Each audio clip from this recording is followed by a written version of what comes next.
Your question to President Reagan. Mr. President, I want to raise an issue that I think has been lurking out there for 2 or 3 weeks and cast it specifically in national security terms. You already are the oldest president in history, and some of your staff say you were tired after your most recent encounter with Mr. Mondale. I recall yet that President Kennedy had to go for days on end with very little sleep during the Cuba Missile Crisis. Is there any doubt in your mind that you would be able to function in such circumstances?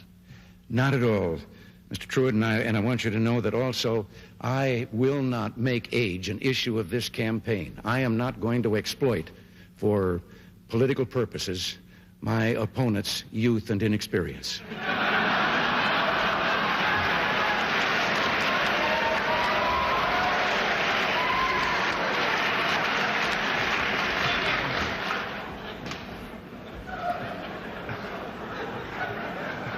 If I still have time, I might add, Mr. Truitt, I might add that it was Seneca or it was Cicero, I don't know which, that said, if it was not for the elders correcting the mistakes of the young, there would be no state. Mr. President, I'd like to head for the fence and try to catch that one before it goes over, but I'll go on to another question.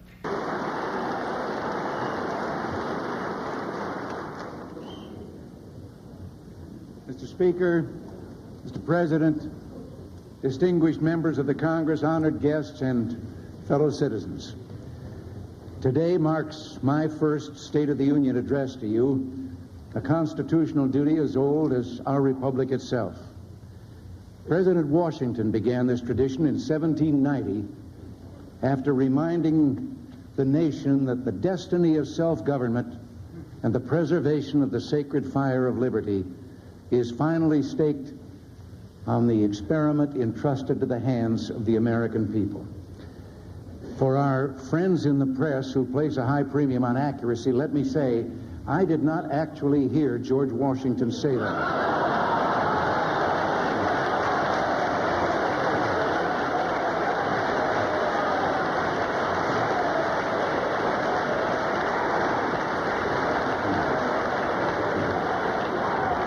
But it is a matter of historic record. On our way here in Air Force One, I was looking down over your countryside out here because most of the way from Oklahoma, I was looking down at clouds. And I could say that it reminded me of a story, but actually I wanted to tell the story whether anything reminded me or not. It was about a fella that was driving down a country road, and all of a sudden I looked out, and there beside him was a chicken. He was doing about 45, and the chicken was running alongside. So he stepped on the gas, he got it up to about 60, and the chicken caught up with him and was right beside him again, and then he thought, as he was looking at him, that the chicken had 3 legs. But before he could really make up his mind for sure, the chicken took off out in front of him at 60 miles an hour, turned down a lane into a barnyard. Well, he made a quick turn and went down into the barnyard too, and there was a farmer standing there. And he asked him, he said, did a chicken come past you? And he said, yeah. Well, he said, am I crazy, or did the chicken have 3 legs? And he says, yep, it's mine. He says, I breed 3-legged chickens. And the fellow said, for heaven's sakes, why? Well, he says, I like the drumstick, Ma likes the drumstick, and now the kid likes the drumstick, and we just got tired of fighting for him. And the driver said, well, how does it taste? He says, I don't know. I've never been able to catch one.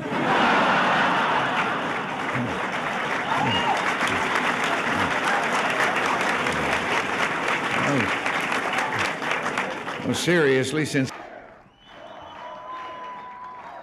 Thank you very much. Thank you all. Thank you. As Henry VIII said to each one of his 6 wives, I won't keep you long.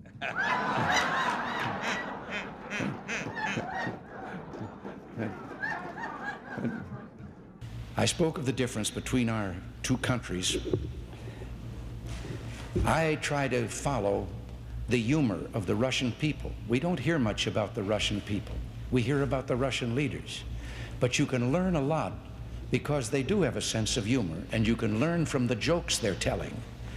And one of the most recent jokes I found kind of, well, personally interesting. Maybe you might tell you something about their country.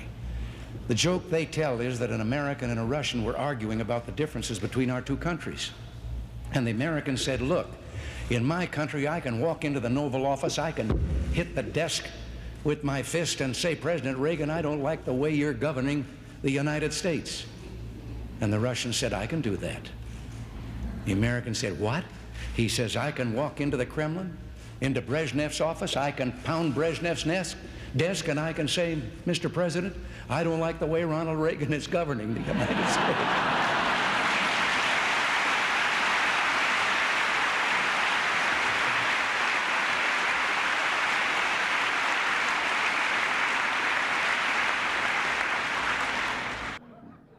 Now, I know that a lot of you have been having some fun with my advancing years. You even tied my recent surgery to my age. Well, I got to be honest with you. I had that same operation when I was young, and it felt so good I wanted to have it done again before I was too old.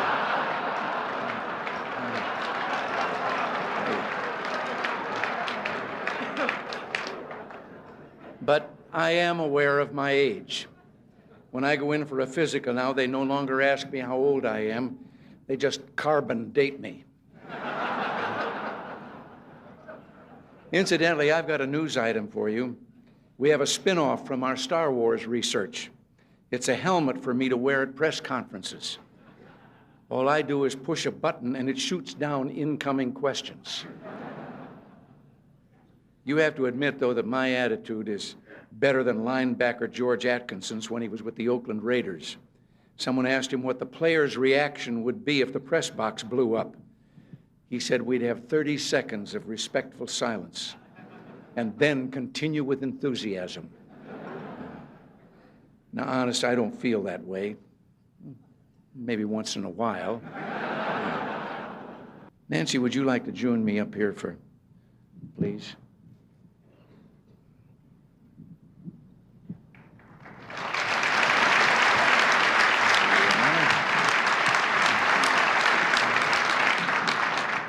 I know it's getting late, dear, but it's not often that we have so many people who've written about us and broadcast about us all together in one room like this, and I thought you might like to say a few nice words to them.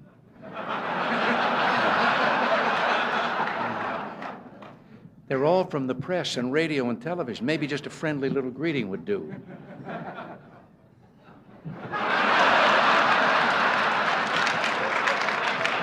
How about just a word or two, something friendly, even one kind word?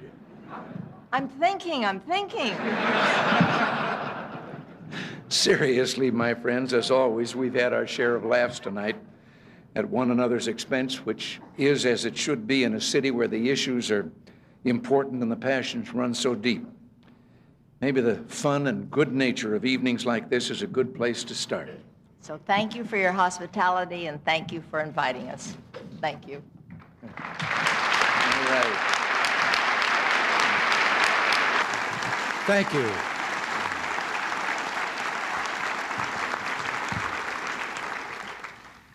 Thank you all so very much. In all the 36 anniversaries of my 39th birthday, this has certainly been the most memorable. George, Barbara, all of you up here on the top shelf, together with me, and all of you, ladies and gentlemen, I am enormously touched. Yes, today is my birthday. 75 years ago, I was born in Tampico, Illinois, in a little flat above the bank building. We didn't have any other contact with the bank than that.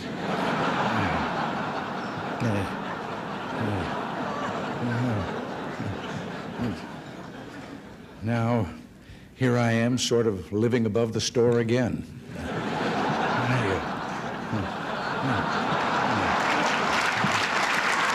And you've already, it's kind of been touched upon here that, speaking of old times, you may have heard that tomorrow is my birthday. Now you know about that.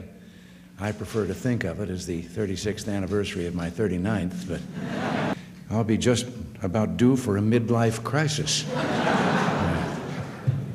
In fact, I'm thinking about a career change. Drop this political business and See if I can't do something different like radio or the movies. Well, maybe I'll give politics another 3 years. This time of the year always tends to be a summing up time for me. It's been swearing in time, and the new year every year, and a birthday, the 36th anniversary of my 39th birthday. I always think age is relative.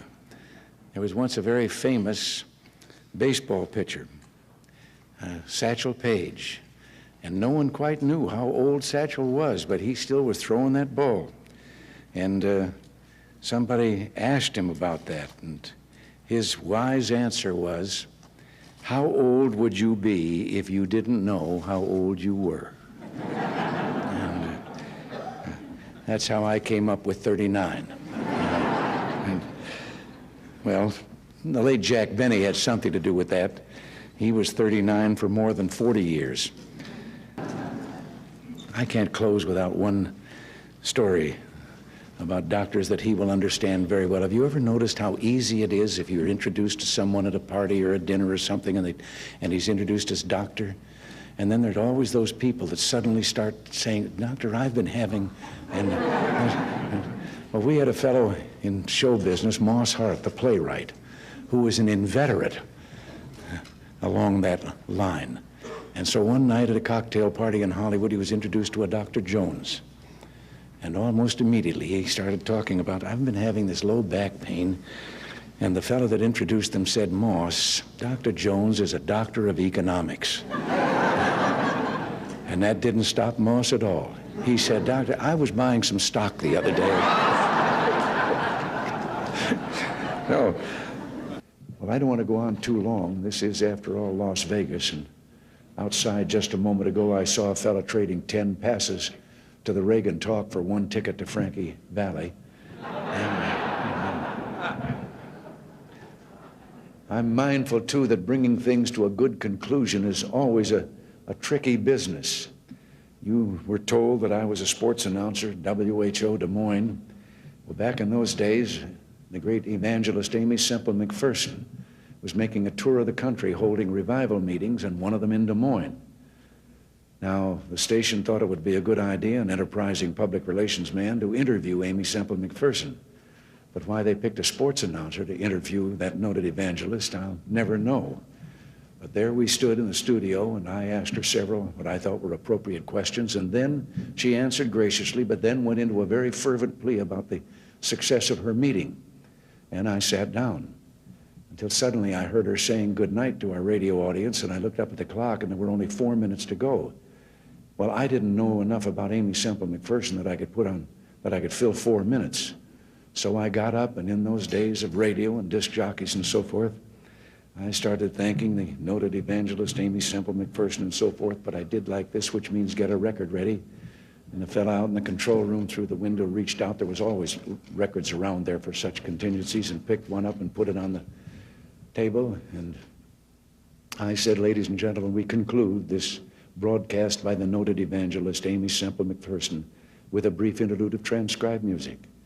I expected nothing less than the Ave Maria. The Mills Brothers started singing Minnie the Moocher's Wedding Day.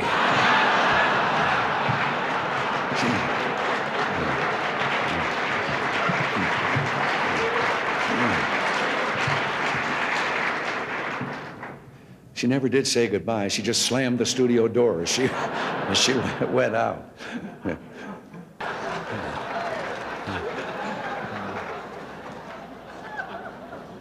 And by the way, on the matter of the INF treaty, I told the Senate not to worry about verification. I told them I'd take care of it.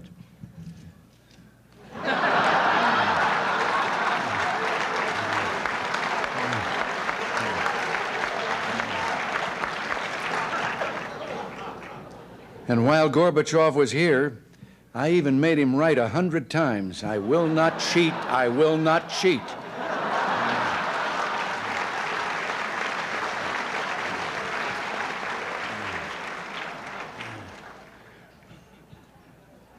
Oops.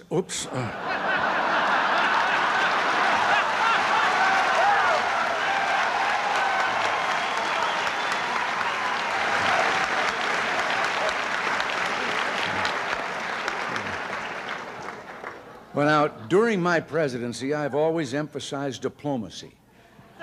But sometimes it comes to the point you have to use force in foreign affairs. And here I am, arm wrestling General Noriega for Panama.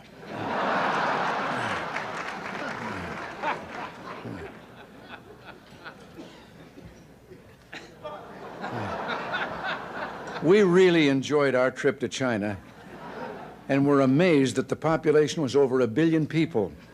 And as you can see here, the lines are terrible.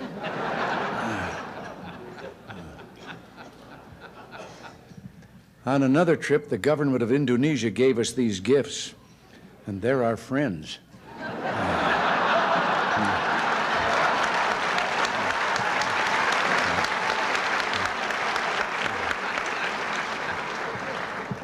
Actually, I love this shirt. I finally found something louder than Sam Donaldson.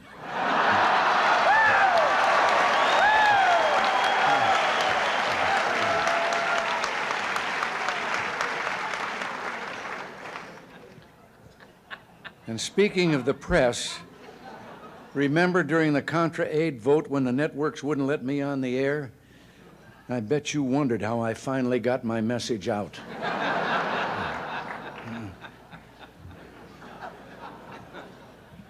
It's no secret that the press and I sometimes don't get along.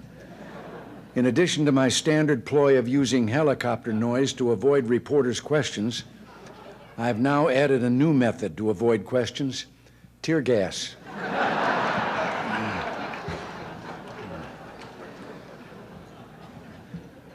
I've loved almost every minute I've been in office, although there were a couple of trips to the hospital. In case you're wondering what happened here, I had just said, "So, Don, you say you're going to write a book."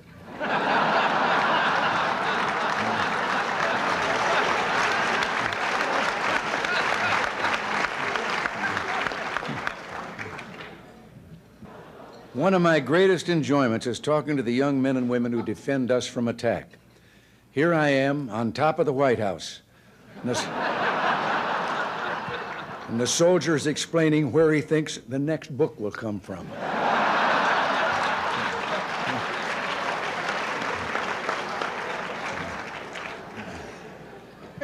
It's fortunate that not everything has been spilled in these books, however. I hope the environmentalists never find out about this one.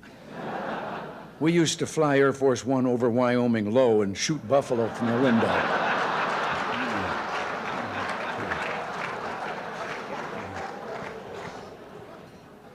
But I'll tell you someone I trust totally, George Bush. He's been a wonderful vice president, and he'll make an excellent president. And that's why I endorsed him and why I'll work hard for him this fall. Here we are listening to one of his speeches.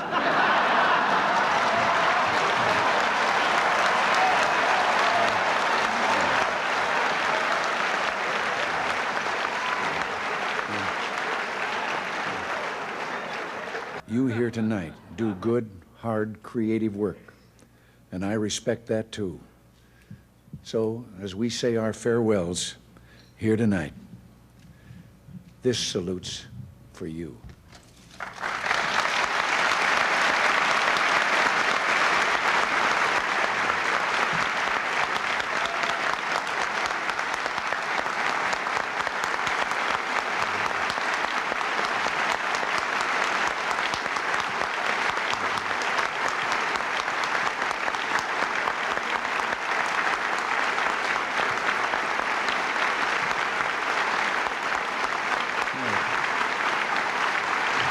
Now,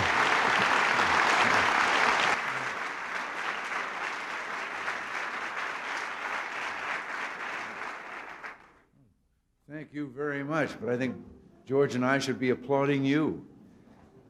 I thought it'd be good to get together now that we've all rested from our summer vacations.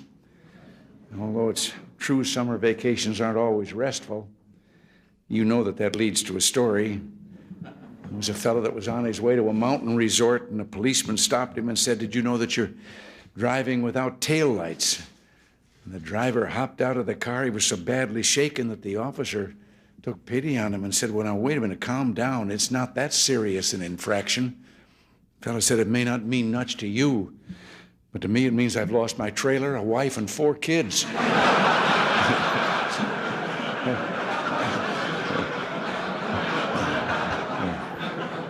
I was in Las Vegas some years ago to address the annual Farm Bureau meeting. And on my way to the hall, a fellow recognized me and asked what I was doing in Las Vegas. And I told him I was there, what I was there for. And he said, what are a bunch of farmers doing in a place like Las Vegas? And I couldn't resist. I said, Buster, they're in a business that makes a Las Vegas crap table look like a guaranteed annual income.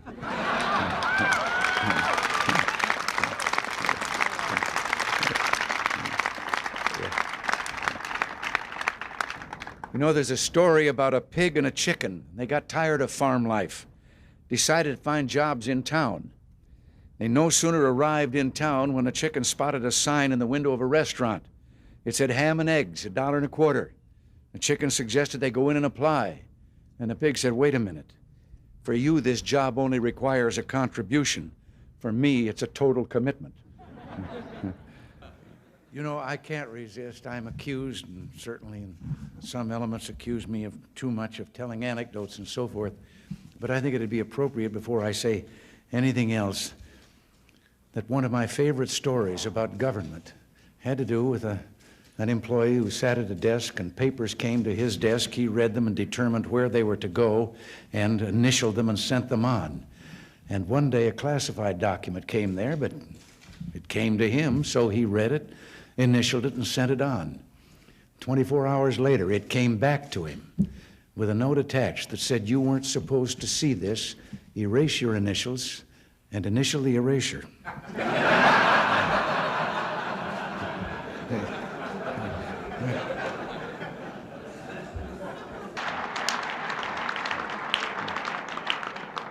But even Howard Baker's writing a book about me. It's called 3 by 5, The Measure of a Presidency.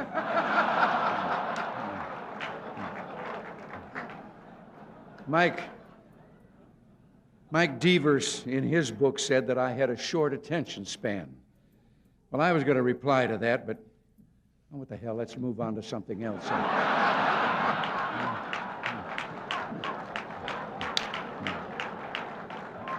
Now,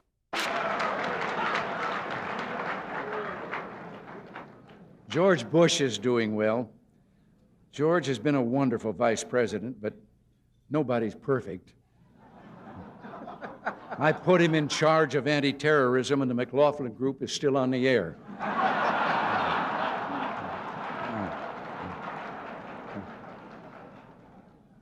But with so much focus on the presidential election, I've been feeling a little lonely these days.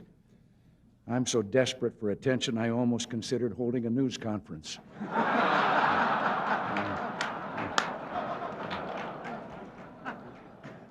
I've even had time to watch the Oscars. I was a little disappointed in that movie, The Last Emperor. I thought it was going to be about Don Reagan.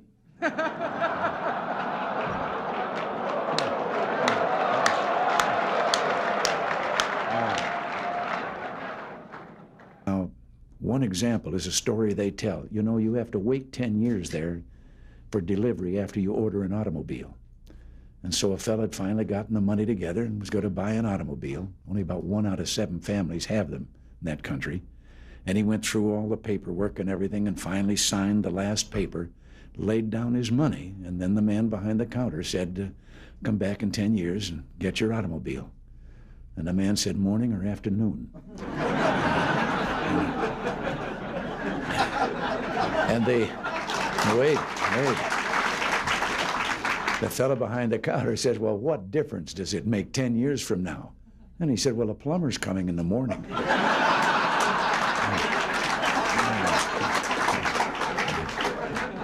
I know that some of you are no beginners when it comes to writing headlines. Reminds me a little bit of a cub reporter. You knew that something would remind me of a story. A cub reporter whose first solo assignment was interviewing a fellow who was just going to have a birthday that made him the oldest person in town. And he got to the address. It was an older building out in the outskirts of the city, and elderly gentleman ushered him in. He sat down, and the reporter determined he was the man, and he said he was there for the interview, and he led right to the matter about how old are you, and the man said 96. He said, to what do you attribute your longevity? And the fellow said, I don't smoke, drink, or run around with wild women. And at that moment, there was a crash from upstairs. And the reporter looked up, and he said, what was that? And the old boy said, oh, that's Dad. He's drunk again.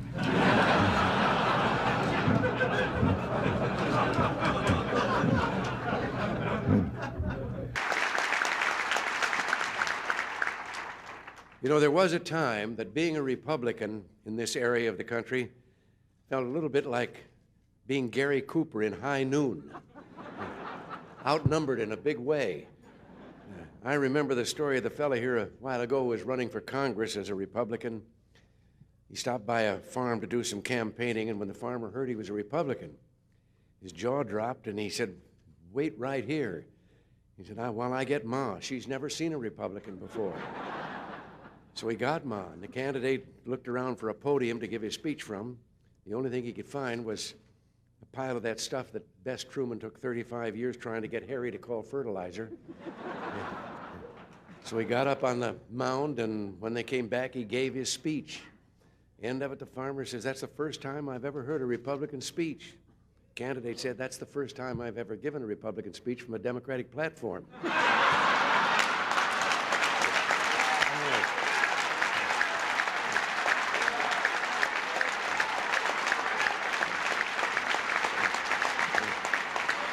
It can be best described in a story I like. Three fellows that went out of the building to get in their car and found they'd locked the keys in. They were locked out. And one of them said, get a wire coat hanger, and we straighten it out, and I can get the... And the other one says, you can't do that. Somebody think we're stealing the car. And the third one said, well, we better do something pretty quick because it's raining, starting to rain, and the top's down.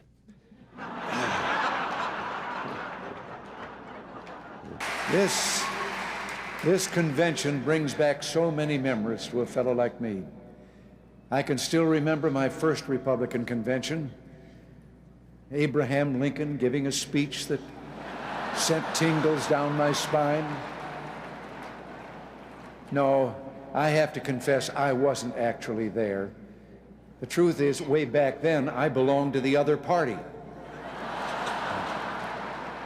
Seems that 25 of San Francisco's top bootleggers, this is a little story to illustrate what I've just said about candor. They were arrested back there in those days of the Volstead Act, and as they were being arraigned, the judge asked the usual question, of course, about their occupation.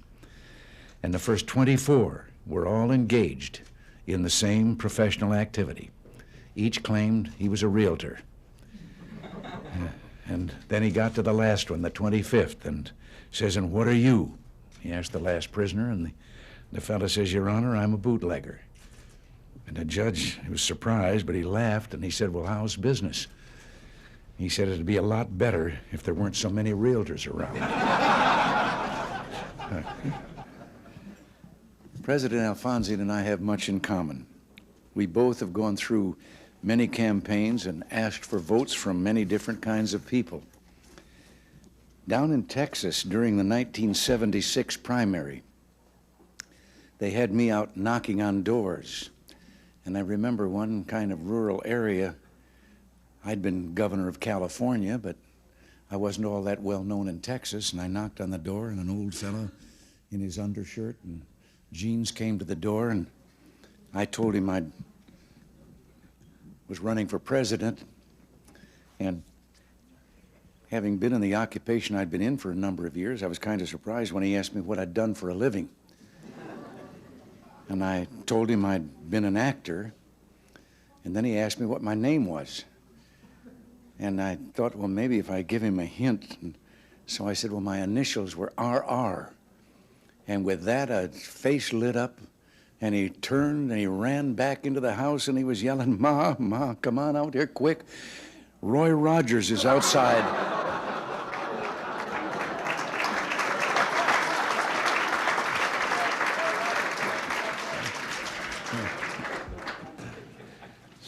course, asking for help suggests a certain degree of trust, which reminds me of a story. It has to do with a fellow that fell off a cliff, and he grabbed a limb on the way down, and there he hung, dangling above the rocky canyon, and he looked up and didn't see anyone, and he finally shouted out, "Oh, Lord, if you're up there, tell me what to do."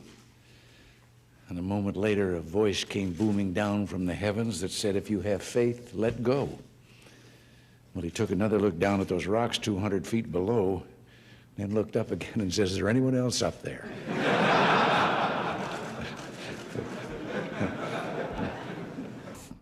We're to the fourth cartoon. Now, this one, it's titled The Great Communicator, but as you can see, there's been some mistake there.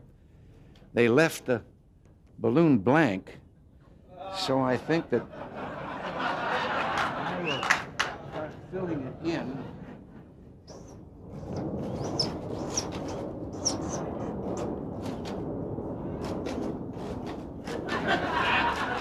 I forgot what I was going to say.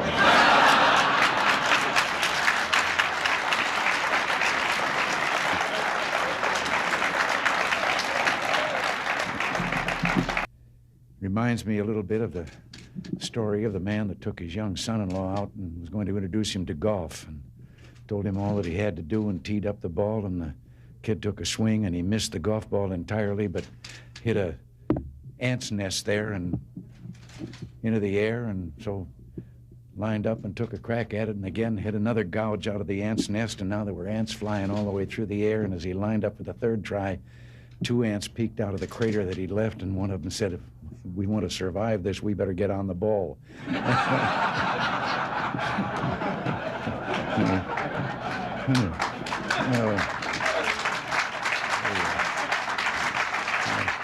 Being a former Democrat myself, I know how difficult it is.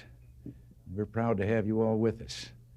I have to tell you that I had started working for the party before I got around to joining it.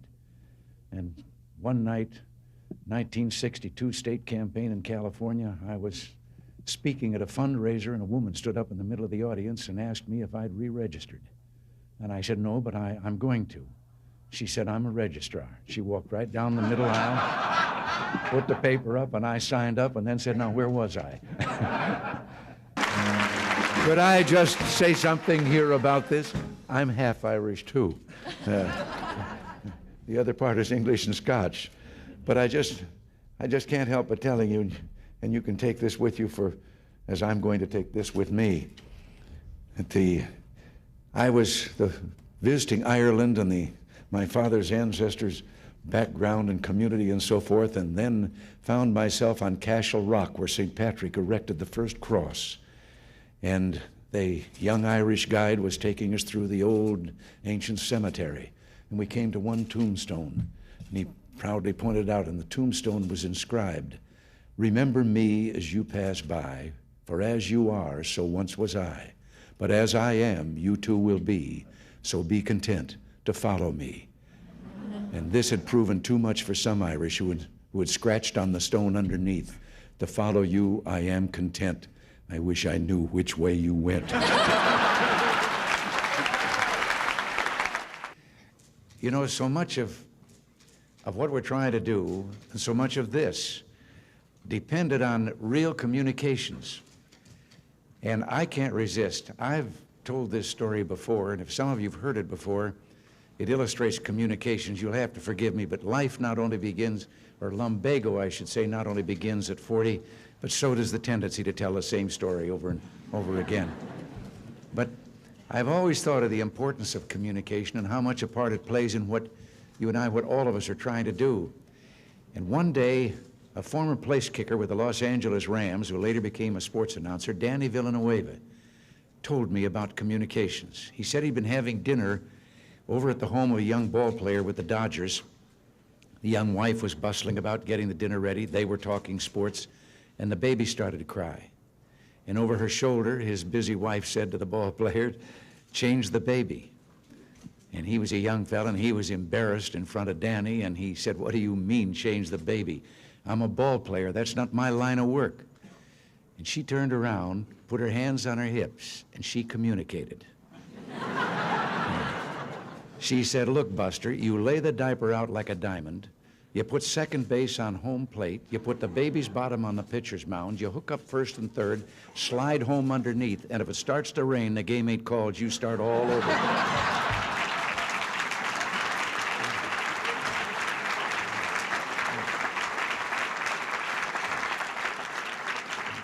Something else I have to interject here, although this is not an occasion for humor. But I've had a kind of a hobby lately of collecting, by way of dissidents, stories that are told behind some of those iron curtains and those iron walls by the people themselves, showing their own cynicism about the system under which they're forced to live. And one recently that I heard had to do with 3 dogs that were having a conversation, an American dog, a Polish dog, and a Russian dog. And the American dog was telling them about how, well, he barks, and then in our country, his master gives him some meat. And the Polish dog said, "What's meat?" And the Russian dog says, "What's bark?"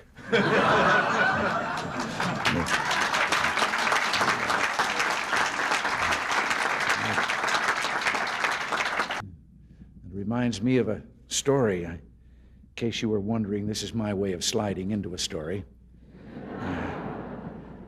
Many of you here work on East-West trade issues, and I like to collect stories that I can verify that the Russian people tell among themselves, so I'm going to tell you this one. It's about General Secretary Gorbachev.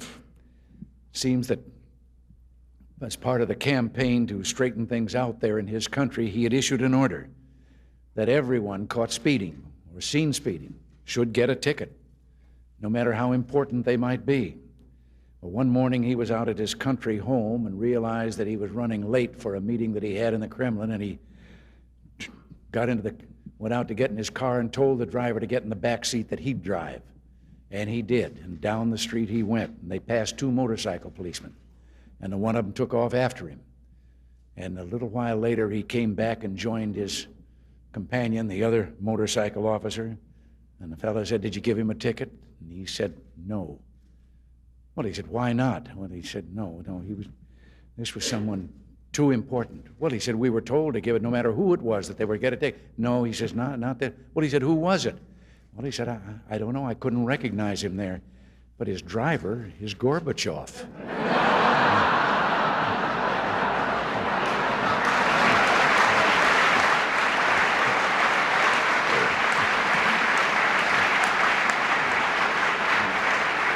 I have to tell you right here, I have been collecting stories that I can absolutely establish are told by the people behind the Iron Curtain in the communist bloc.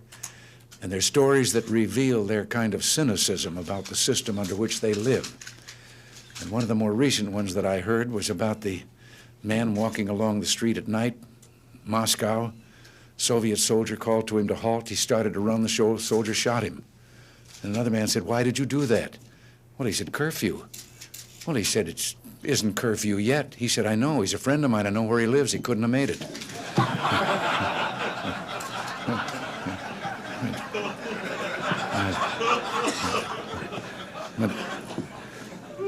Slander number 3. That does, I shouldn't, I know, but that does trigger another one of those stories I've picked up from over there. They came to General Secretary Gorbachev, and they told him there was a woman in the Kremlin, and she wouldn't leave unless she could see him. So he said, "Well, bring her in," and they brought her in. And he said, "Old mother, what is it? What?" She said, "I have a question." He said, "All right." She said, "Was communism invented by a politician or a scientist?" Well, he said, a politician. She said, "That explains it. A scientist would have tried it on mice first."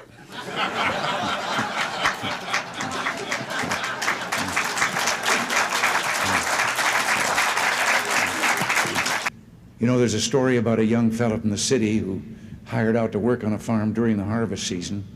And the first morning, everyone was up well before dawn. The new hired hand and the farmer made their way in the dark out to the oat field, neither one of them saying a word. And finally, the city fellow asked, what kind of oats were they going to cut? Wild oats or tame oats?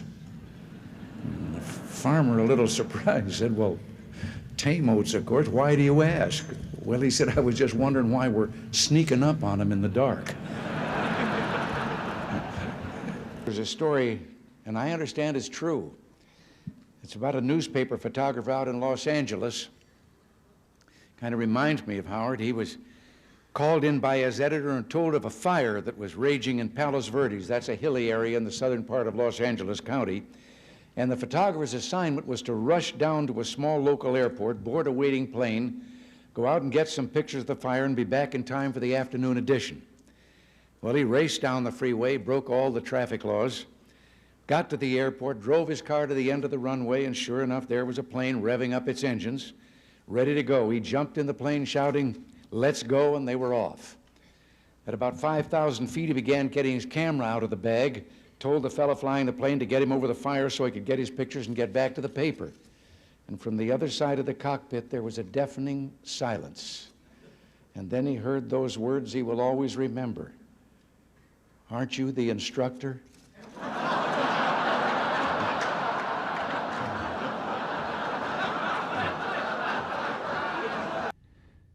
You know, when I think of the welfare system, it reminds me of a story, and I know some here have heard me tell this before, and maybe everybody knows it, but pretend that you haven't heard it because I like to tell the story. It's a story about the parent with the two children and two sons, and one of them was a dyed-in-the-wool pessimist, and the other one was an incurable optimist. And they thought they were both so unrealistic that they talked to a psychiatrist about it, and he said he thought he could solve the problem. And they said, well, what? Well, he said, let's get the most magnificent set of toys any boy ever had, and we'll put him in a room. We'll take the pessimist there, and then we'll turn him loose, and when he sees those toys and knows they're all for him, he'll get over being a pessimist. Well, he said, what are you going to do about the optimist? Well, he said, I have a friend who's got a racing stable, and he said, we can get quite a quantity of what they clean out of the stable, and we'll put that in another room, and when the optimist has seen his brother get those toys, and then he gets that, he'll get over being an optimist. Well, they did it. Finally, after a period, they then went in and followed in where the boy was with the toys, and he was sitting there crying. And they said, what are you crying about? He said, well, I know somebody's going to come and take these away from me. And they went down to the room with the optimist, and he was on that top of that pile of stuff, and he was throwing it over his shoulder as fast as he could. And they said, what are you doing? He says, there's got to be a pony in here somewhere.